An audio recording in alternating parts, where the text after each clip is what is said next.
We recently released our latest game, MO98, and a question that we got was, why did you choose the day that we ended up releasing the day, basically? Monday, April 20th, 420. That's why we chose that day. No, just kidding. But it's a question that, you know, on the one hand, it's like, I never thought about it. I feel like it's one of those things that like, you shouldn't really need to explain, like, how hard can it be to pick a launch date, basically, right? There's not that many variables. But then I thought about it a bit more, and I'm like, hey, actually, you know, there's more to it than just choosing a date, because we chose arbitrary dates before just because we wanted to have like a goal. Like, for example, Forge Industry, the first game we made, we released that on July 21st for no other reason than, oh, it's a funny date and it's a national holiday in Belgium. And that's it, basically. And we're like, fuck it, we ball. I think it was like a Thursday or something like that. And whilst technically there's nothing wrong with that, it's not the optimized, meta-maxed, whatever you want to say, way to launch your game. So I want to just talk about the few considerations that you should have about when should you launch your game. For the most part, it's not super complicated. And then right at the very end, I'm also going to talk about some of the expert mode stuff that I think you, if these are your first games, shouldn't worry about. But I do want to let you know that, hey, these are things to keep in mind as well. So first thing, when shouldn't you launch your game? That's number one. Number one, when you shouldn't launch your game is in any of the 4 major seasonal sales. So winter sale, summer sale, spring sale, and autumn sale. Don't launch in any of these 4 dates. These are publicly available almost a year in advance often. And you know, you can kind of know like, oh, the summer sale is always going to be from end of June to first half of July, basically, because it lasts for 2 weeks. You do not want to launch during this period because a few reasons. First of all, Steam also suggests you not to launch during this period because the Steam store page, like the front page of Steam, gets completely overhauled for those sales. So for example, new and trending and popular upcoming, which are 2 categories that we're going to talk about a lot more, will just be gone or will be moved to different parts of Steam, and you will just get way less visibility there. That's number one. Number two, you're also like going to be competing with a lot of like larger games that are going on deep discounts, and you're just there with your 10% launch discount right up as you release. I also think it's not a good idea to try and compete with the entire backlog of Steam all going on sale at once as well. So don't launch in those dates, at least. And once you have that already, you're doing pretty okay. I've heard developers who are like last minute are like, shit, I'm releasing in the middle of a summer sale, am I doomed?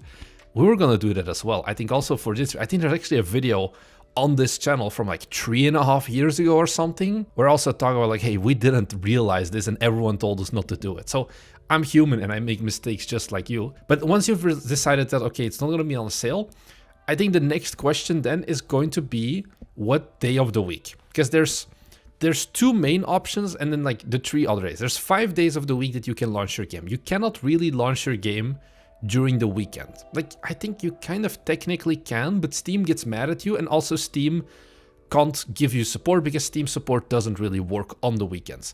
So you can launch Monday through Friday. Okay, there are certain better days depending on how you're going into your launch. If you have a lot of wish lists, releasing on a Monday is your best bet. That's what we did as well for MO98. We went in with like 20,000 wish lists, almost, something like that, before we ended up releasing the game, like in the popular upcoming. So Steam has these 2 things I've mentioned, new and trending and popular upcoming. What the hell are they? If you scroll down on the main Steam store page, there is a section that says like new and trending and popular upcoming. And this gives an insane amount of visibility to games that are in these lists, because these are some of the most viewed parts of the Steam store page, basically. If you release on a Monday, you will show up for the entire weekend prior to launch in popular upcoming, because there's no games releasing on Saturday, Sunday. If you're releasing on, for example, a Wednesday on the other hand, well, there's games releasing the day before. So you're only getting usually about 16 hours-ish, 16 to 24 hours, depending on how busy it is in popular upcoming, whereas you can basically almost triple that amount of time by launching on a Monday. For us, it was like 2.5 days almost, and we gained like 5,000 wishes or something insane like that in those last 3 days leading up to our launch, basically. I think we were pulling in about 2,000 wish lists a day. So that is if you go in knowing that, hey, I have enough wish lists, and enough in this case is anywhere between 7,000 and 10,000. There's no single magic number. However, you can look at the popular upcoming months in advance, basically, and see if you have your release date public, you can already see when is my game going to come out. There's a way you can see it by going into popular upcoming and you can see like few all popular upcoming releases. Maybe I'll put a link down below or something, and you can see if my game is in there and you have your launch date set publicly, like the exact date, then you can see, am I gonna show up in popular upcoming? Also, if you show up in like SteamDB's most wishlisted or something like that, then also generally you are going to be showing up in popular upcoming, which is at about 7,000 to 10,000. It can be more, it can be less, but that's around the ballpark. So if you feel like, hey, I'm going to have enough wish lists, release on a Monday. If you don't really feel like I have enough wish lists, but I do think I have a good game, but I'm not hitting my 6,000, 7,000 wishes or whatever, releasing on a Friday can be a good alternative, because similar to how there's no games being released on the weekend, which means that you get popular upcoming for the entire weekend, new and trending is a similar category. New and trending is, okay, these are for games that are out already, and they performed really well. They're selling a lot of sales volume right now. And the exact way that new and trending is decided, the formula, the algorithm behind it, is kind of a black box, but basically it just means you need to sell enough copies on the first day, after which you end up in new and trending, which once again gives a massive, massive boost. Way more, I would say, in terms of visits and impressions than popular upcoming even. Because for popular upcoming, you still need to click a button, whereas new and trending is right there in viewers' face, or like in your potential players' face, basically. There's a lot of traffic there as well. It's something actually for Unicycle Pizza Time, a previous game that we released. We launched that game with like 600 wishlists, 500 wishlists. It wasn't good, but we had enough sales volume right when that game launched that we showed up in new and trending for a decent while. I would say like 1.5 days or something, because we released on a Friday. We're never going to show up in popular upcoming, but we actually had a shot still at new and trending. So in that case, it definitely worked out for us because it showed us a lot of extra visibility. Some small things, these don't really matter, but I just want to let you know. New and trending is based also differently on each location. There's a link to a website down below where you can actually see the new and trending for all of the different countries. So for example, the new and trending in Japan may be different than new and trending in the United States. I get a lot more hentai games basically than the United States, because that is just what Japan likes here a lot more. So geographically, those things can matter as well. You don't show up on the global new and trending. There is no such thing as a global new and trending, but you can, like, you know, often games are kind of similar, or like the ranking is kind of similar on new and trending. New and trending also, just want to say this as well, it is a mostly chronological list of the games that show up in new and trending. So popular upcoming is chronological in terms of games that are going to release. It's not that the game at the top of popular upcoming has more wishlists than the one at the bottom. It's just going to release sooner. And similarly to that, the game that is at the top of new and trending doesn't sell more than the game below it. It's just that that game has entered the new and trending queue later, basically. So for example, when we released our game, I think Pragmata was still in there as well. We did not earn more than Pragmata, not by a long shot, but because we reached the new and trending later than that game, we showed up above it, basically. That's just how it works. Those are like the two main days. You can also do Tuesday, Wednesday, Thursday. And that's the kind of thing of like, because these spots on Monday and Friday are better algorithmically, there's also a little bit more competition for those, especially on like the new and trending one, like leading in with wish lists. There's a little bit less competition on Tuesday, Wednesday, Thursday. But, you know, the impact may also not be as high. That's kind of the thing of like, potential gains is less, but you are more guaranteed, or like there's a bigger chance that you are going to show up in popular upcoming or new and trending if you release during the weekdays, like Tuesday till Thursday. Then a second thing that may not matter that much, but actually almost we cut it close for our game, is also what time your game is going to release. Now, this mainly only matters for popular upcoming. The time your game releases, I think my piece of advice here is don't release too late in the day. Because what happened for us with MO98 is we released that game at 8 p.m. Japan time. I don't know what that is converted. Here, these are the different time zones, something like that. And we were actually already the 10th game in popular upcoming that was going to release on the 20th of April, which meant we were all the way at the very bottom of popular upcoming, which, you know, we still got our visibility. But there were actually 2 more games that were going to be releasing that same day as us, but they were going to release even later than us. And because they released later than us, there's only 10 slots in popular upcoming, than like the main store page.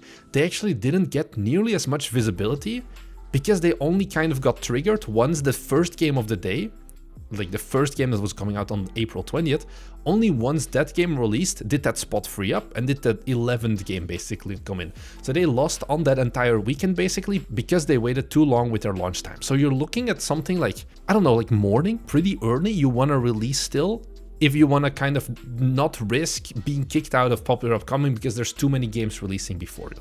Now, one thing as well that was kind of, in our case, we have a very funny sales graph of like the first few hours of our launch.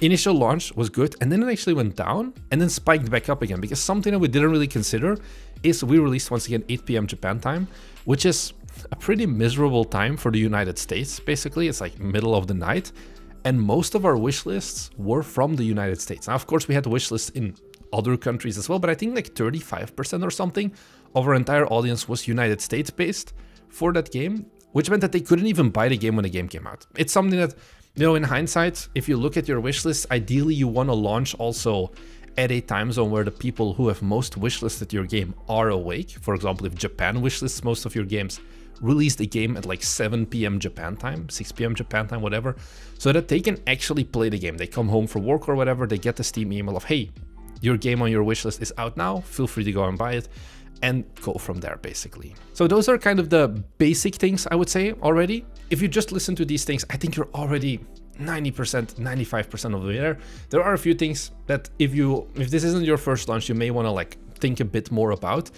First off, Steam events. So for example, Steam does these week-long events like the Medieval Festival or the Social Deduction Festival or whatever. They are generally going to be a multiplier for the game. I don't know, like, you know, there are different approaches, and I think neither or like none of these have been like evidence-based proven of like the best, because there's simply not been enough testing of like, okay, do you launch your game right at the start of, for example, the festival? Do you launch it in the middle of the festival and then have a few days more to build up wishlists and wishlist momentum? Generally, launching during a festival will always help you with your game because there's just a bigger audience at that point for that specific festival, assuming it's one of the big festivals, I would say, at least like the Steam ones. There's more people who are going to be looking at medieval games, which may mean, hey, I can do more. Also, this gives you more opportunity to bundle with games that are similar to yours on launch as well, to hopefully expand a bit more on your total visibility there. If they can then also, you know, pin your bundle with them on the top of their store page, and then they're on discount, they get more visibility, they get more traffic, and they send it to you. Like I said, these are some more advanced topics already, but generally festivals, always good, always join them if you can, and releasing during them will still make sense for the most part. It's not like you're doing something wrong by releasing during a themed festival. There are some other approaches as well that I'm gonna be honest, I don't know enough about to give you like conclusive answers, because I think there's a lot of like personal experience and survivorship bias here as well, but I want to say it as well. Launching right before or right after a major Steam sale. So don't launch during the Steam sale. But what about the 2 days before or the 2 days after? Those are ones where certain developers do see more success, because it's kind of a scary period. Because, you know, oh, people are saving up for the discounts, or people already spent all of their money on the Steam summer sale, so they won't have money to buy my game after launch anymore, or like after the event ended. The benefit is that because of that, there's way less competition. A lot less games show up in like popular upcoming. You can remain there for much longer because there's just less games coming out. Now, once again, this is something that you need to have a kind of good dope sheet of, or like, you know, this shouldn't be the first game you ever make. This shouldn't be your ride or die game. It is something that you can consider, but you need to look really specifically at like, what are the other games coming out, and does it make sense for us to do that? If you release like right before the summer sale or like the winter sale, for example, the question is also, what is the impact going to be? Because you can't join the summer sale or the winter sale, even though your game's on discount, you won't get any visibility from that. There are some questions in that regard as well. So I wouldn't recommend this for you. If you have to watch a video about how do I launch my game, this might not be for you. Something else, and this is the very big balls move. This is something that when I spoke to the Steam team last year, they actually suggested to me that it's a good idea to launch during a Steam Next Fest, for example. Once again, I don't really know if I want to risk our own games on that, but by their data, they said it's actually a good thing, because during events like Steam Next Fest, sure, there might be like some banner cover at the top and more people will be playing demos, but they say that it should be counteracted because there's just a massive increase in total players coming to Steam during that period as well. Once again, this is something that is like, yes, it does make sense, but also I'm too scared to try and put that theory to the test myself. I wouldn't suggest it. Keep it in mind, it is an approach. And then a loss thing in terms of choosing your date of release. And this is something that matters more if you're running this like a business and you have actual like ongoing recurring costs and things like that, like employees or recoups and all of that. Keep in mind when you're going to get paid as well. This was a big one for us with MO98. Why did we launch the game when we launched it? And similarly with actually Unicycle Pizza Time was an even better one. We launched Unicycle Pizza Time on like August 30th. Because if we released it 2 days later, we would have to wait 1 more month on the Steam payout. So there's a Steam cutoff, basically end of the month. If you release a game on, like for example, MO98 was released April 20th, we will get our first Steam payout for the period from April 20th to April 30th, I guess. We will receive that at the end of May. If we release the game on the 1st of May, we would not receive a Steam payout until the end of June. And that may not be that big of an issue if you're just a solo developer and, you know, you have enough capital to save 1 more month or like survive 1 more month. But for us, it was kind of in a somewhat dire situation where we did actually look at, okay, we cannot delay our revenue by another month or we would actually start getting like some light trouble basically. So that's one final thing like to keep in mind as well. I don't think you need to go too deeply into like, oh, is this optimal for like people who have gotten their payday, yes or no? I think that is more of like biases that aren't really there. But I think those are kind of the main things that I want to just share in regards to choosing your release date. I think honestly, just don't launch in a major sale and you're already going to be pretty okay. If you feel like your game is going to get a lot of wishlists or you already know, hey, I have a lot of wishlists, then you should go for a release on a Monday, ideally, because you can then show up in Popular Upcoming, which is kind of guaranteed extra coverage and visibility, whereas new and trending the entire weekend, yes, that's nice, but you kind of have no guarantees about hitting new and trending until the game is actually out. If your game has not ideal ratings right at the game's release, you will not show in new and trending that much, for example. Like MO98, we got kicked out of new and trending the moment that our game hit mixed. It's part of like the algorithm that decides it. It's really hard to be a mixed game and still show up in new and trending. So at least we got the bonus visibility for Popular Upcoming, because otherwise if we released on a Friday, we wouldn't have survived new and trending the entire weekend. Anyways, I hope I taught you something new. I'm curious, has this decided to make you change your launch date? If so, I don't know, leave a comment down below. Otherwise, if you're new here, we're a game in the studio. We just make videos about running our own studio and the things that we learn along the way. If that's something that you're interested in, then be sure to head down below as well and subscribe, because we upload these videos twice a week. And I think there's a lot of interesting stuff in here for you. So thank you very much for watching, and I'll see you guys in the next one. Bye!